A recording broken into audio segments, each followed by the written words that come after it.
Chasing Back with the Blue Futon, and this time we went to the Netflix with the new series, Season 2, Unsolved Mysteries. Let's get all 6 episodes watched, and I'll let you know how each episode is.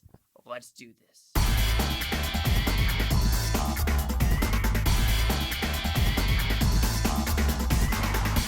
Alright, Unsolved Mysteries, you already know what it's about. 6 unsolved mysteries. They're going to try to figure out who did it, even though you really can't find out who did it because it's unsolved. Anyway, let's go through the 6 stories right now. The first one, I'm calling it MITRE. The reason I'm calling it MITRE is because in my master's degree program right now, we're actually working with MITRE. So I kind of joke with the MITRE people. The guy I'm working with is like, hey, you know you're in the news, right? Like, did you kill this person? Did your company kill this person? They're like, what are you talking about? But anyway, this is about Jack Weller or Wheeler. I know I'm saying his name wrong, but he worked in government. Has been in government his whole life, went to the Naval Academy or West Point. I think it was West Point. Sorry, my bad. He gets found dead in a landfill in Delaware, which makes no sense with the type of work he's doing. But all of his MITRE credentials went missing. He was going through different parts of Delaware, D.C., New York, with some shoes on all the time, no shoes on, wearing hoodies sometime, wearing a suit and tie, confused where he's going, doesn't know where his briefcase is, doesn't look weird, it looks like he's hiding from people. And all of a sudden, like, maybe he went in a dumpster, but why did he get killed this way? So this is a weird, like, it looks like a professional hit job, but people don't know why it would be a hit job. Was he scared of anyone? No one really knows, except MITRE Corporation. So who's this MITRE Corporation? I really don't know, but in my opinion, he was working at something at MITRE, and some stuff got leaked, and he just... That's just my guess with this one. Will we ever find the murderer for this one? I don't think so, because I do think it's a professional hit. And you know how professional hits are. Done.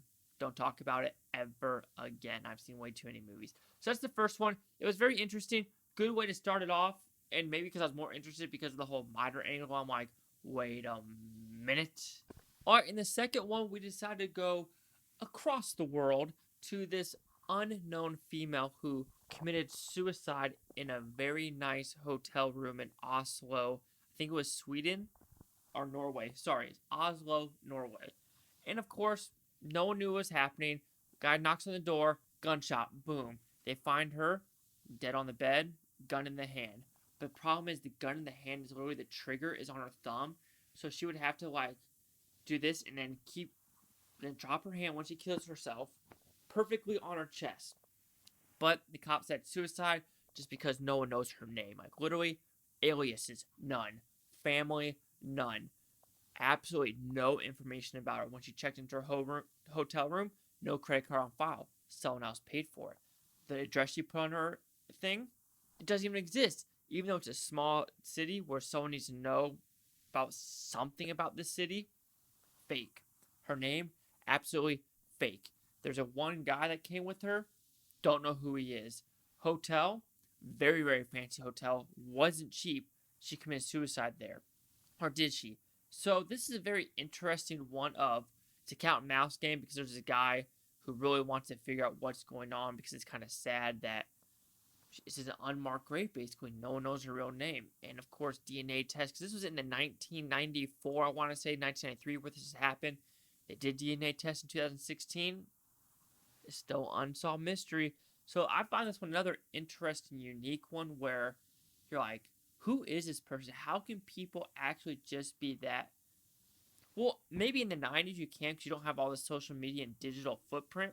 Back in the day, you really don't. And they were saying that she might have been a professional hit woman and she did a job wrong. Someone killed her. Makes sense. It actually does. So technically with Unsolved Mysteries, we're on 2 of them where I think it's professional hit jobs. Alright, so the third one is one where it actually kind of pisses me off with the world, if you want to put it that way. So this one is about Ohio, where a depraved dude literally murders a 14-year-old lady, a girl, in Ohio. So he's in jail, convicted, done, going the death penalty. But the problem is at that time, people are like, oh, the death penalty, it might be too inhumane. I'm one of those people that believe in the death penalty because you killed a motherfucker. Like, literally, you were found, You're 100% guilty. You said you did it. You had no remorse. There's plenty of evidence. And I hate the whole thing is we assumed, or you're accused, even though you're on film of like tap, tap, tap.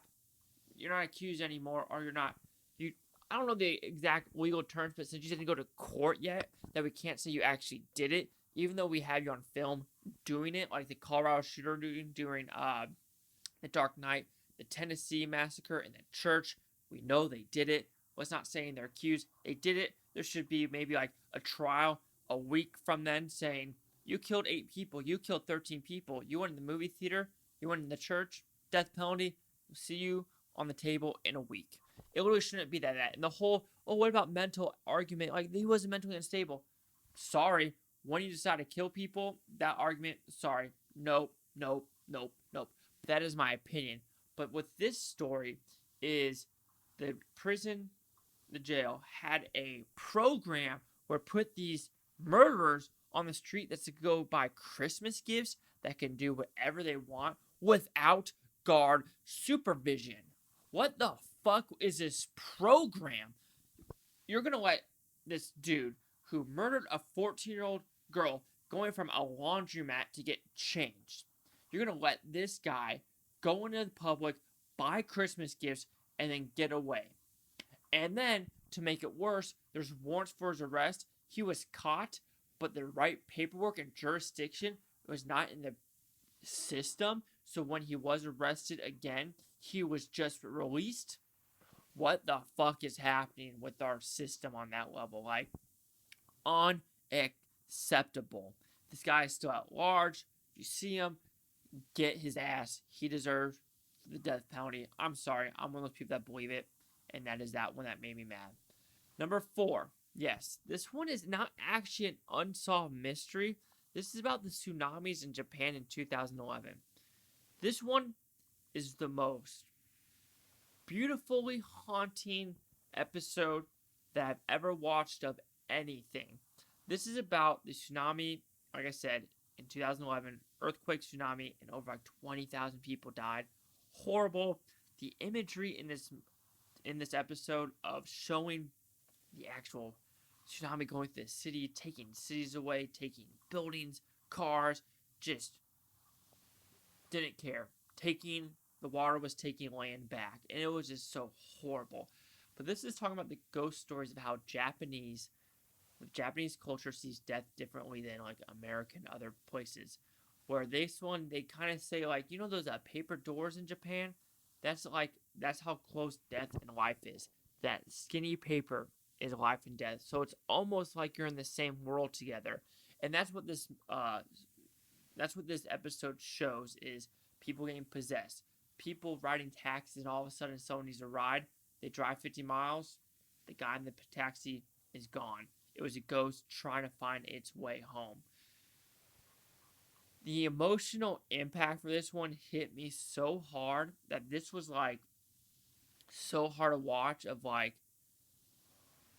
just people, just what natural disasters do and ruin people's lives. And it's just so haunting and scary. And I believe it because even though they brought like a monk and a scientist who doesn't believe in ghosts, but there was too much evidence of too many people doing this to be a fluke where he's like, you know what?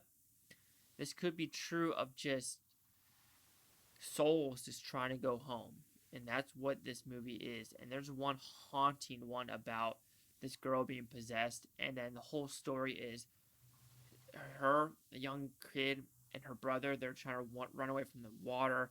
And then she got swept away. And then her brother, they couldn't hold hands anymore. And then she was haunting this girl that she wanted to apologize to her mother. And I'm trying not to get emotional thinking about it because that story of just the whole thought process of these little kids running away from a tsunami. A young boy and a sister, just trying to run away, and they release hands and you're drowning. And it's not just that, it's other stories in this about, how a husband lost his wife and all 3 of the kids, and one was like a 19-month-old, and he said he found the girl, and it emotional, man. That one is holy shit. Like, it makes me want to write a movie, like screenplay about that, and make a movie about it, and just oof, that one hit hard. That one, wow. All right, so the next one after the tsunami one, it is hard to. That one should have been number 6, in my opinion. Easy should be number 6. But number 5 is more of a mystery one of where a lady went. She went to a prayer service. She went to her car. She disappears. According to the police, they think she went down this huge embankment in the snow and decided to drown herself in 2 feet of water. So, like, suicide, suicide, suicide. And this was like in 2011 when this happened. And of course, a lot of private investors came in saying, none of you guys did the correct procedures for this. You guys saw this and assumed suicide, so you have a mental break of, you know what? It's suicide, and it's going to be hard for you to change my mind, even though the evidence is so scant. They didn't do nothing correct because they automatically assumed suicide, suicide, suicide. That was like a burp yawn. Absolutely horrible experience. Sorry about that you had to witness that monstrosity of my face. But this was actually a true mystery of, like, who is she? Who is this lady that disappeared? And where did she go to? Because unfortunately, they did find the body about 35 miles down the river. So it makes sense that she might have jumped in the river, but not in that cold weather with ice and just the embankment being so low. Like, I don't see anyone committing suicide in 2 feet of water. Maybe you could walk out, but in that icy cold, that's how you commit suicide. I don't think anyone can physically do that, because I could be completely wrong, but I think if you want to commit suicide and you go in the water and you keep going and going and going, your body, your mindset's changing. Like, oh my god, this is horrible. Get out, get out, get out, get out now. So that's why I feel like it's not plausible that she jumped in and committed suicide that way. Also, weird other facts about the car changing positions in 30 minutes. The cops didn't think about that. So this is another one, just straight up mismanagement on the cops' part. And luckily the PIs, the private investigators, were trying to figure out what is happening. And they finally investigated these cops. And these cops were like, nah, we didn't assume that was evidence. We didn't assume that was evidence. Just straight piss poor police work. Now this lady's dead. And no one knows where the killer is or even why. Like, no, like, conclusions or no even hypotheses of why someone would murder this person. Zero. And number 6 is called Stolen Kids. So this is about a neighborhood in New York, I think in Harlem, in the Martin Luther King Towers. So it's about a 10-building complex where in the 80s, 2 kids were stolen in the same park. That is the story of the parents. One of them basically said, hey, I think it was more of just like, talking to someone else, kid disappeared. But the second one was more of 2 kids taking the other kid, and the mom's like, okay, but be safe. Kid disappears. So with this one, they think it's a child selling ring of where some people are taking these boys and selling them to other families because these families can't have children or don't want to adopt and go through the adoption way, so they're going to kidnap children, which that's actually the more plausible way of thinking about this one. But number 6 is a straight up stolen kid one. Can we find these kids? Are they still alive?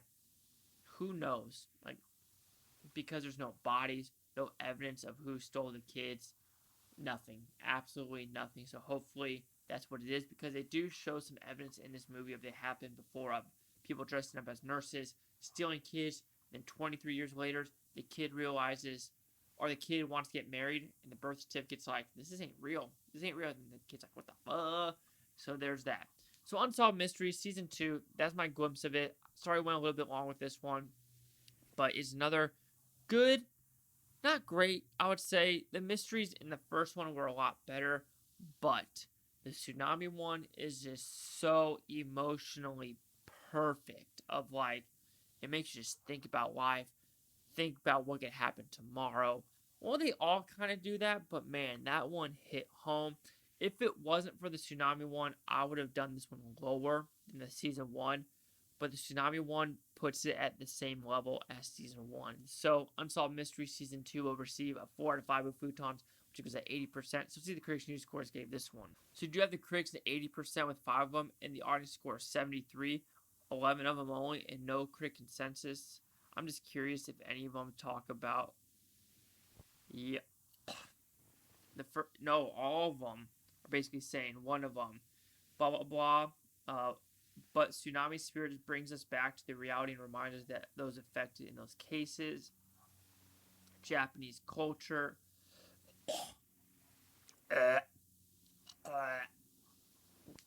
Next one, it goes more global.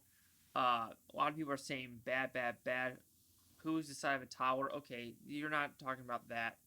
Not as thrilling as the first volume. Oh, like I said, that's 100% correct. It is not as thrilling as the first volume. But that tsunami one, it hit me so hard. It really did. So the 80s are 77. 73. Check out the Blue Futon. Like, comment, subscribe. I'm doing these Butantopia. You Butonians, thanks for watching. Have a great day. Peace and love. Peace and love. I have 2 more to do. I don't know if I can do it with this throat right now.